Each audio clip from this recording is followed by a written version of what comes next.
On appelle ça une balise ouvrante. Une balise ouvrante et là, une balise fermante.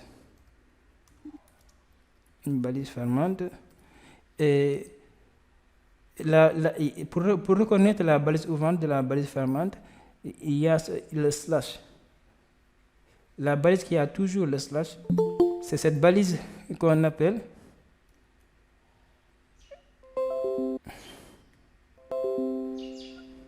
cette balise qui a le slash, c'est cette balise qu'on appelle balise fermante. Et l'autre qui n'a pas, l'autre qui n'a pas de slash, c'est ça qu'on appelle la balise ouvrante. Maintenant, pourquoi on les appelle balises ouvrantes et balises fermantes? Parce que ce qui est à l'intérieur est toujours entre la balise ouvrante et la balise fermante. C'est le contenu. Le contenu est à l'intérieur de la balise ouvrante, balise fermante. Par exemple, ça c'est un contenu. Je suis un titre. Ça, un exemple. H2.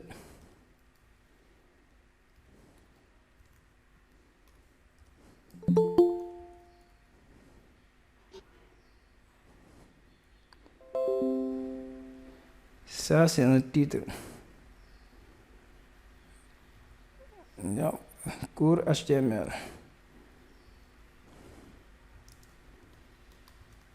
Ça, c'est un code HTML.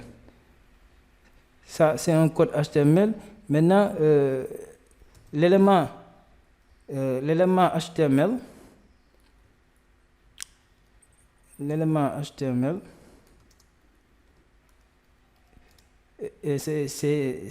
le H, c'est le H2. C'est le H2. C'est ça qu'on appelle l'élément HTML. H2. Maintenant, le contenu de l'élément, son contenu, l'élément HTML, son contenu, c'est égal à cours HTML.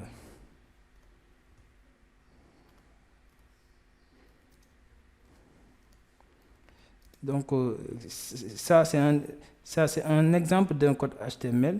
Et ce code HTML va afficher sur votre page web cours HTML.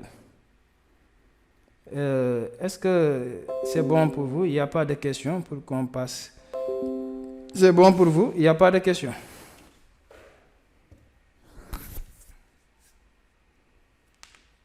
Est-ce que c'est bon pour vous?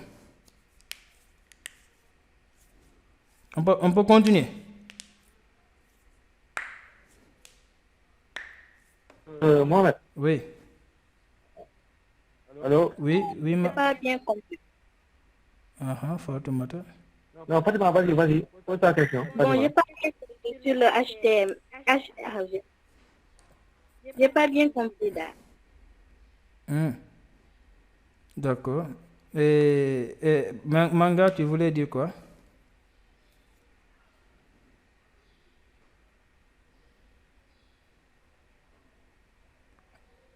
Manga? Bon, à propos des H, parce que vous m'entendez? Oui.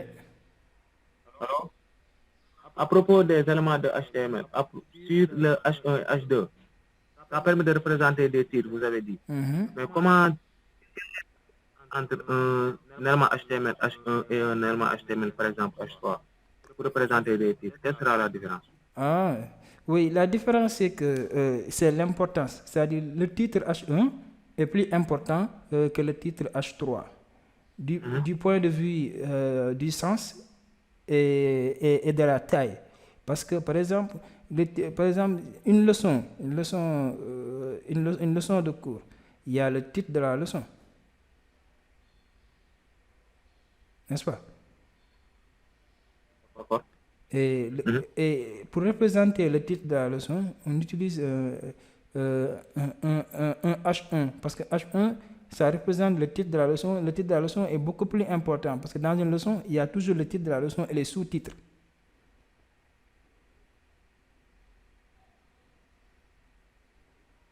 Et comme que, Si. comme que le titre de la leçon, c'est toujours le premier titre, c'est le titre principal. C'est-à-dire à tous les titres qui vont venir après le titre de la leçon, ils sont représentés comme des sous-titres du titre principal de la leçon, n'est-ce pas?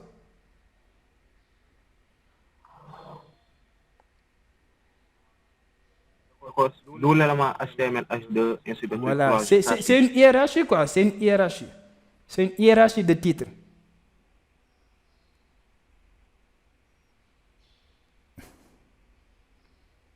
C'est bon, c'est une hiérarchie, quoi. J'ai compris, je crois. La titre H1, c'est... Oui, c'est bon, oui. Oui, le titre H1 est le premier titre le plus important sur un document HTML. Maintenant, il y a des sous-titres. Si tu veux avoir des sous-titres, tu peux utiliser H2, par exemple. Tu vois? Tu peux utiliser H2, tu peux utiliser H3, tu peux utiliser H4. Ça dépend de ce que tu veux. Par exemple, le titre de la leçon, tu peux utiliser H1, parce que H1 c'est le titre, c'est le plus important des titres. Le titre de la leçon, tu peux utiliser H1. Maintenant, si ta leçon est faite de 3 parties, maintenant, pour chaque partie, quels sont les titres que tu vas utiliser? Disons, attends, je vais mettre un exemple. Par exemple, voici la leçon de mon titre.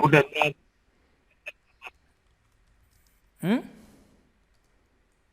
n'ai pas entendu. J'ai pas entendu.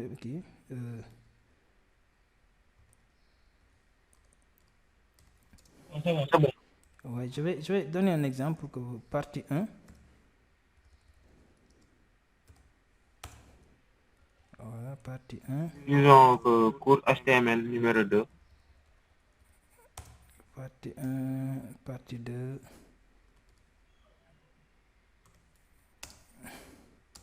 De la leçon.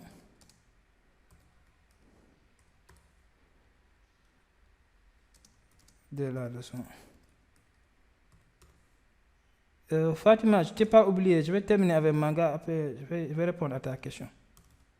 Je crois que c'était Fatima. Hein? Fatoumata. Non, continue. Fatoumata. Continuez. Je vais revenir après avec ta question de la leçon.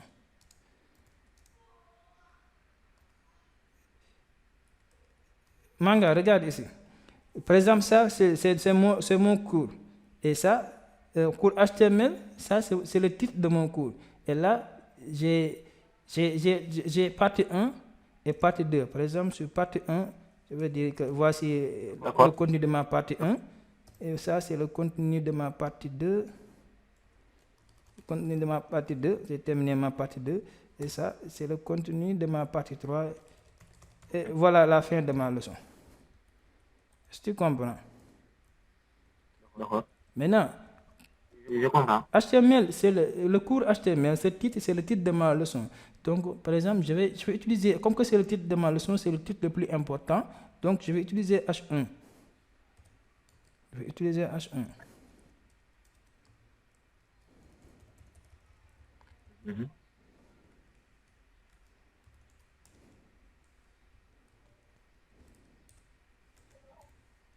Maintenant, partie 1 de la leçon, partie 2 de la leçon, ce sont des sous-titres de cours HTML. N'est-ce pas? D'accord. Et comme que ce sont des sous-titres, je ne peux pas utiliser H1. Parce que si j'utilise H1, donc ils ne vont plus être des sous-titres de la leçon. C'est pour cela que je vais utiliser un titre de niveau C inférieur à H1. Et le niveau C inférieur, le titre de niveau inférieur qui suit H1, c'est H2. Le titre de niveau inférieur qui suit H1, c'est H2. H2, oui, bien sûr. C'est pas hiérarchie, c'est pas hiérarchie simplement. C'est pas hiérarchie simplement.